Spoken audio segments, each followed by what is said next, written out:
Hello, my crafty peeps. Welcome to What the Craft. I'm Marie, an American expat living in Portugal, and these are my weekly updates as to what I got up to creatively.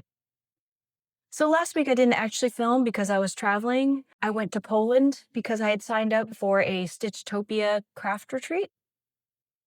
I flew in a weekend early with Rob. He joined me for the first weekend, and then the retreat started on Monday. It went from December 7th to the 11th, and it was in Krakow. It was to see the Christmas markets, and it included a hand quilting workshop by Carolyn Forster. This is what I made. This is the back. It's all hand pieced in the front. Um, some of this fabric was mine, but some of it came with the kit. So this and this.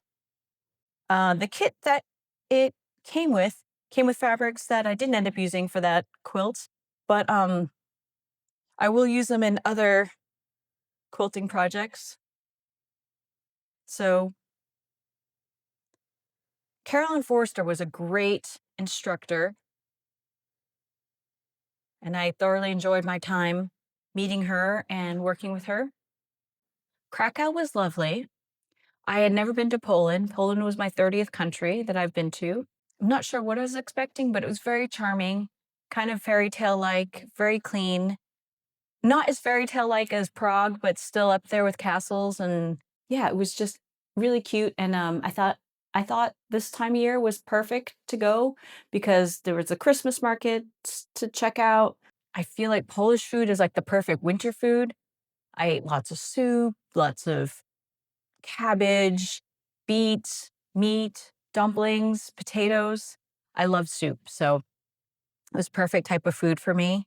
Oh, and they had all these really cute handmade nativity scenes all around the city. As for Stitchtopia, it is a UK travel-based company. I have only been on like 2 other craft-related travel trips, and both of them were sewing retreats. So basically, it was 24/7 eat, drink, sleep, sewing, and you brought your own project.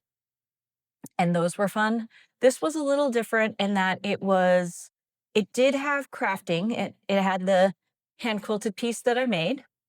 That was 3 days of workshops, 3 hours each, so a total of 9 hours, so definitely a lot of crafting. But they also had add-ons that weren't craft related. So there was an option to add a trip to Auschwitz or a trip to the salt mines.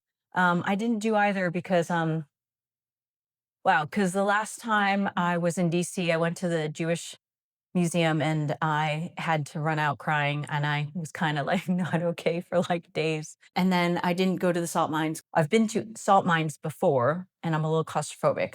But that gave me time to work on my hand quilted project, which I didn't actually finish on this trip, which was fine because I had wanted to machine quilt it and I wanted to machine bind it. I did not want to hand sew either of those. So I just finished that yesterday. I would say other pros about Stitchtopia would be it's great if you want to travel but don't want to spend all your time crafting. They go to some amazing places like Guatemala, Cambodia, Turkey, Morocco, even Romania. So if you were traveling solo and especially if you didn't like traveling solo, I think it would be great. The other pro that I thought about them was that you have the option to book your own flights, which is something I prefer to do. Otherwise, I think they fly out of Gatwick, which is, limited if you don't live in the UK.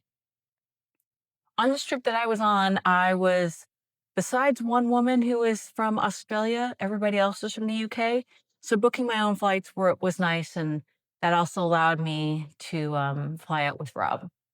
There were a couple of couples on the trip, so some people went with their partners, and their partners just didn't participate in the hand quilting. I have never paid for a tour before, so I don't know if the pricing was reasonable or not. If you know those types of things, do let me know in the comment. Possibly one con, but maybe not a con, is that not all the meals were included.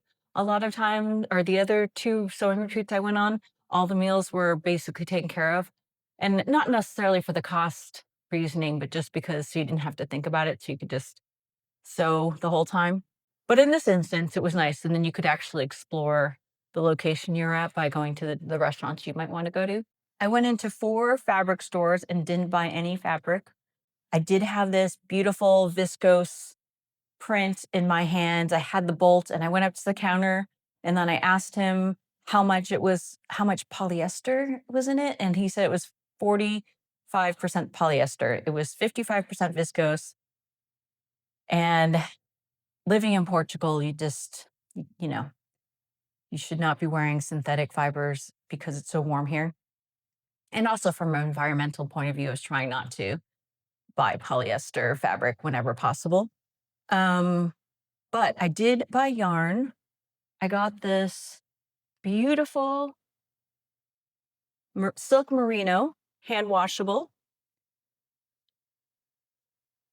I think I got 3 balls of each of these colors, and I think I might do some sort of marled, like, dicky sweater vest. Um, there was only the 9 balls in the sale bin, so that's what I got, but they were, like, €3 per ball, so that was good. Yeah, just getting ready for Christmas. The trip to Poland was nice because I'm kind of a bottle humbug, and it was nice to sorta see all the Christmas markets and get in the Christmas mood, and now I'm, like, ready to make some Christmas gifts. I'm finally finished my summer sewing.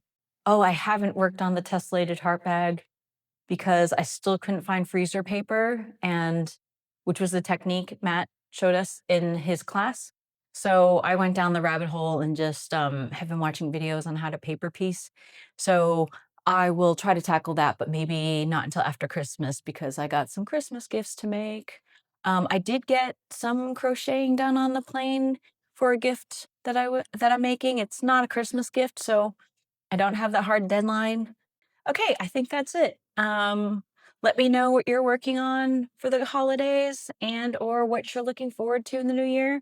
And in the meantime, craft on and happy holidays.